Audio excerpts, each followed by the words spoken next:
आगामी जगन्नाथ महोत्सव को लेकर जगन्नाथ मंदिर में रथ यात्रा की तैयारी लगातार चल रही है। बोधगया में इस वर्ष रथ यात्रा भव्य तरीके से निकाले जाने की तैयारी हो रही है। मंदिर में पेंटिंग से लेकर रथ की खूबसूरती बढ़ाने का काम चल रहा है। अभी से ही जगन्नाथ मंदिर के पश्चिम साइड में भव्य पंडाल और लाइट की व्यवस्था की जा रही है। साथ ही तीनों रथों का पेंटिंग किया जा रहा है। मिली जानकारी के अनुसार इस बार 5 दिनों तक कार्यक्रम चलेगी, जिसमें कई महान कलाकार भी आ रहे हैं। इस 5 दिनों का सांस्कृतिक कार्यक्रम में एक से बढ़कर एक कलाकार भक्ति गानों की प्रस्तुति करेंगे। आपको जानकारी हो कि इस बार 1 जुलाई यानी शुक्रवार को भव्य तरीके से गाजे बाजे के साथ रथ यात्रा की झांकी निकाली जा रही है, जिसमें भारी संख्या में लोग उपस्थित होकर पुण्य की भागीदारी बन सकेंगे।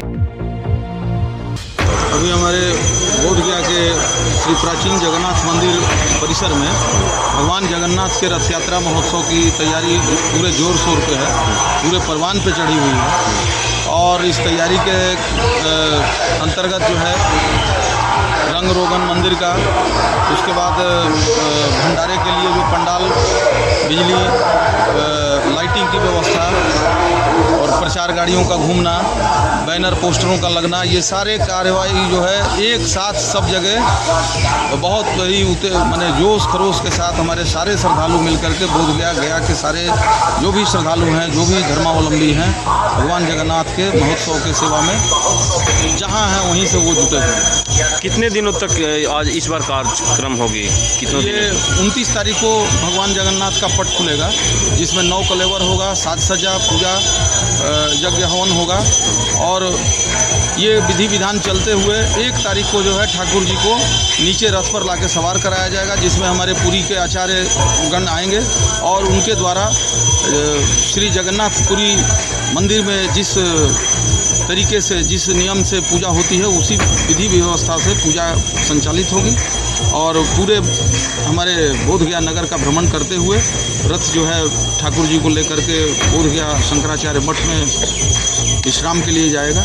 और पुनः वापसी 2 तारीख को जब ठाकुर जी के रथ का होगा तो फिर भंडारा और भजन संध्या, और इसी बीच में 29 तारीख से श्री रामचरितमानस का अखंड संपूर्ण पाठ जो है वो पंडित अभिषेक पाठक महाराज के द्वारा, जो कि मानस मंडली जमशेदपुर से हैं, उनके द्वारा आयोजित है। और 2 तारीख को उनकी भजन संध्या का भी कार्यक्रम रखा गया है मंदिर प्रांगण में। 29 तारीख को पट खुलेगा और बड़ी संख्या में श्रद्धालु, अनुरागी, आमजन भगवान के दर्शन हेतु आते हैं। और उस दिन भगवान को 56 भोग अर्पित किया जाता है और शाम के समय में भंडारा होता है श्रद्धालुओं के लिए, आमजन के लिए। 30 तारीख को भजन संध्या है। 1 को मुख्य आयोजन है और रथ यात्रा का। रथ यात्रा यहाँ से निकलता है और बोधगया के विभिन्न क्षेत्रों से गुजरते हुए मठ में यात्रा पहुँचता है, जहाँ भगवान श्री जगन्नाथ, भगवान श्री बलभद्र और बहन सुभद्रा तीनों का रात्रि विश्राम होता है। और 2 तारीख को वहाँ से पावरा यात्रा, जो वापसी यात्रा जिसे कहते हैं, वो यहाँ लौटाते हैं भगवान। उसके बाद फिर स्थापित हो जाते हैं। और 2 और 3 की संध्या में सांस्कृतिक कार्यक्रम का आयोजन। बोधगया थाना क्षेत्र के थाईलैंड टेम्पल के पास शनिवार को देर शाम 2 पक्षों में झड़प हो गई। इस दौरान एक पक्ष ने दूसरे पक्ष पर चाकू से हमला कर दिया, तभी दूसरे पक्ष ने चाकू छीनकर पहले पक्ष को भी घायल कर दिया। इस झड़प में दोनों पक्ष के लोग घायल हुए हैं।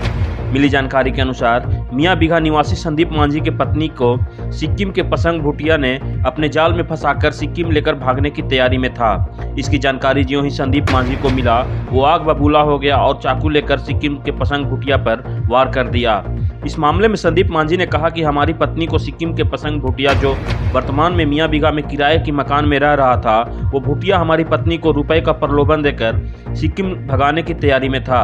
इसकी सूचना मिलते ही संदीप चाकू लेकर मारपीट करना शुरू कर दिया, जिसमें दोनों पक्ष घायल हैं। संदीप मांझी ने कहा कि हमारे 6 छोटे छोटे बच्चे हैं। मौके पर आसपास के लोगों ने बोधगया थाना के इंस्पेक्टर सह थानाध्यक्ष रुपेश कुमार सिन्हा को सूचित किया।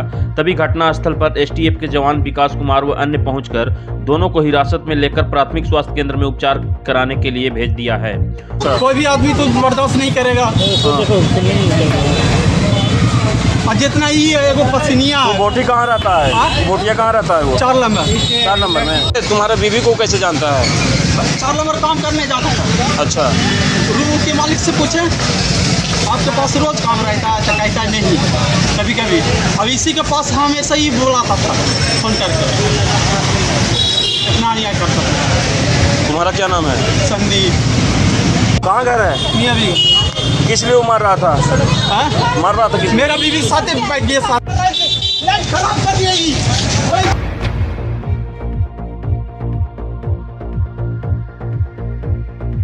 वहीं दूसरी ओर सिक्किम के पसंग भूटिया ने बताया कि संदीप की पत्नी को इलाज के लिए मैंने मदद किया था। उसका वाइफ था ना, हाँ वो लोग में आपस में लड़ाई था। हाँ उसका जो दादी हम जानते हैं ना, हाँ। तो ट्रीटमेंट के लिए आया था हॉस्पिटल। हाँ। तो हम थोड़ा हेल्प किया, इतने में वो आके हमको कहाँ कराने वाला है आप? सिक्किम। सिक्किम। तो उसका कहना है कि वो हमारे वाइफ को लेके भागने वाला है। नहीं नहीं, ऐसा नहीं। डॉक्टर का पूरा मेडिकल रिपोर्ट है उसके पास। ट्रीटमेंट ज़्यादा था, एक्सरे किया था। हाँ। जिस डॉक्टर के पास गया ना, हाँ। उन लोग के पास पूरा ट्रीटमेंट। क्या नाम है आपका? पासम भोटिया। क्या? पासम भोटिया पासन भोटिया जी। उन लोग के पास डॉक्टर के गया ना, हाँ। रिपोर्ट पूरा है, भगाने का कोई हो रहा है। जो डॉक्टर के पास गया ना, हाँ। एक्सरे हुआ, ट्रीटमेंट हो, पूरा डिटेल टाइम। ये इवनिंग 5 बजे ट्रीटमेंट हुआ। इवनिंग 5 बजे। उसका कहना है जी। कि हमारे बीवी के साथ ये भागने वाला है, नहीं नहीं, आपको अफेयर चल रहा है, ऐसा कुछ। वो इंक्वायरी कर, हम तो थाना में 2 बार रिपोर्ट देने गया पुलिस वाले को, ये लोग को ऐसा है। उससे पहले 2-3 बार वार्निंग डाल भी दिया था उसको। तो आज का जो ट्रीटमेंट हुआ ना, 5 बजे 6 बजे तक डॉक्टर के पास पूरा रिपोर्ट था, एक्सरे हुआ, ट्रीटमेंट किया, कोई वो इरादा नहीं है बस। ठीक।